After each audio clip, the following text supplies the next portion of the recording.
Hello, welcome to Impact ERP. In this video, I will show you how you can view your imported contacts and companies.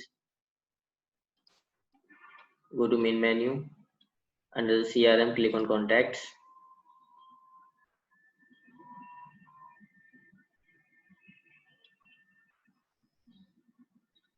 Now from here, you can view all of your file data that have, that you have imported in the previous section. If you want to see the latest imports on top, just hover over created at and click this arrow symbol, and it will sort for you the latest imports on top.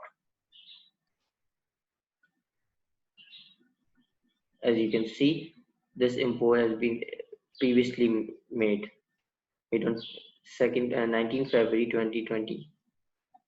Similarly, you can view the companies, imported companies. This time click on companies under the CRM.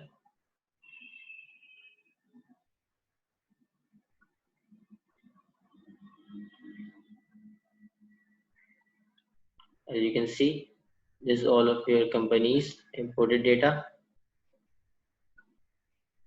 Similarly, you have to do the same step. Sort this. Actually, it is showing you the latest import on top, made on 22 February 2020. Thank you.